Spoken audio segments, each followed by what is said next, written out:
Hello everyone, this is Calvin Russell, CEO and founder of 850 Club Credit Consultation. Hope everyone's doing well today. Today we're going to talk about another reason why you should freeze your credit report.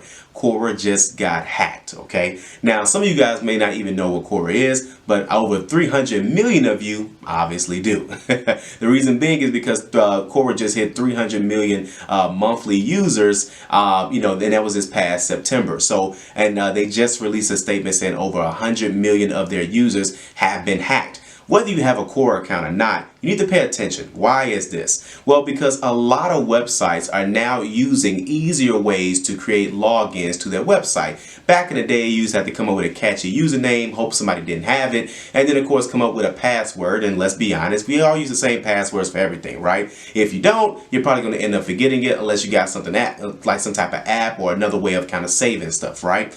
Either way, one of the easiest ways to log into Quora or many of your other accounts that you're logging into is that you can log in with either a Facebook account or, you guessed it, a Google account, right? So of these 100 million people that got, of course, their information, their data stolen, the problem is that along with that data, it's not just the stuff well, I'm going to go into what Quora is in a hot second, but it's not just with the the stuff that they have on the account. It's more so the logins. And so if you're logging in through Facebook or through Google, we already know if someone gets access to your Google account, come on, let's be honest. So, and a lot of people don't have that second layer of authentication with Google, which you guys need to stop and do that right now, whether you have Quora or not. Okay. What a second step verification is where, let's say someone tries to log into your Gmail account, and let's say that they're in a different computer or phone or a different location than that Google recognizes right away. For me, I get a thing directly to my phone because I had someone try to log into my Gmail account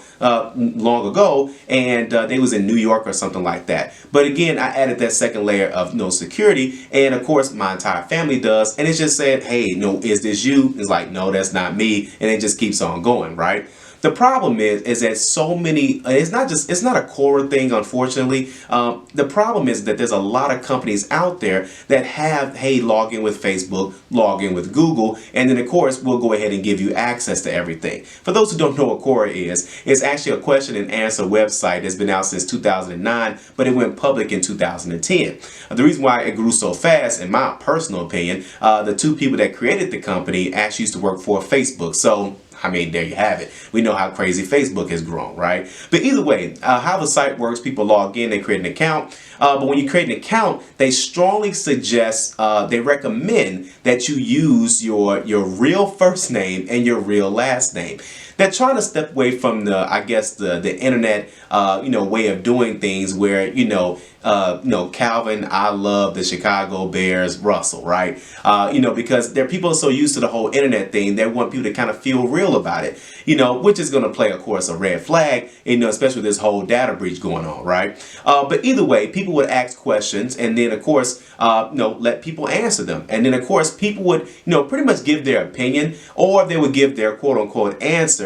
And that's the thing, you don't know whether it's right or not. But either way, people would do that. They would give it a thumbs up, kind of vote up their answer. So it's kind of like a community of people helping people. The company's grown very well, actually. Just recently, it got valued at 1.8 billion. And just recently, of course, they just came out with a Spanish app as well, too. Me personally, I don't have a Quora account, but I've met people, of course, that have one. And I actually got an email message right before I did this video. Hey, I just heard about the data breach. Should I, do something about it? And that's what we're going to talk about. How to put on a freeze for free. Again, they just came out with a law this year.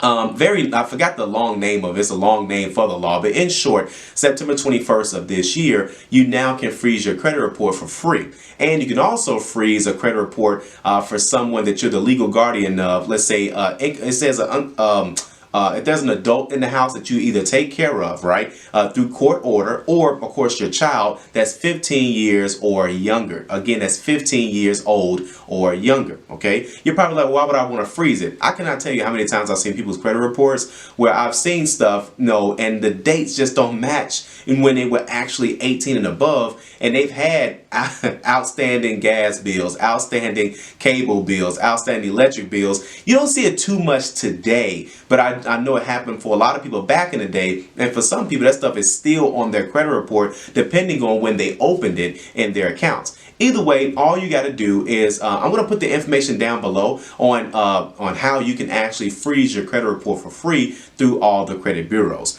Now, I'm going to do a video right after this on the difference between a credit freeze and a credit lock, okay? But either way, with the freeze, you can either call it in, you can mail it in, and of course, you can go to the website. Then they're making things a little bit easier, at least TransUnion is. TransUnion just came out with an app that you can actually just freeze your credit report directly from the app. Experience working on the same thing as well as Equifax, but for right now, you have to create an account for all three, of course, and on each individual website, and you have to log in, create a password, create a PIN number, all that jazz. But TransUnion has it where it's a little bit easier. You can do the app, okay? But either way, take advantage of it. Again, learn from this stuff, guys. The data breaches are most definitely well on the way, and you want to make sure that your credit is not, people don't have access to it. If someone gets access to your Google account, they're going to get access to other receipts, emails. Let's be honest. I don't know about you guys, but we email a lot of personal stuff back and forth. And of course, with that information being out there, you want to make sure that you're not, exposed to it, and you want to take advantage of the free resources that's out there, such as a credit freeze. So if you like this video, like it. Of course, if you want to share it, share it. And as always, be sure to subscribe as we have nothing but great content on the way. Thank you guys so much. Have a great day.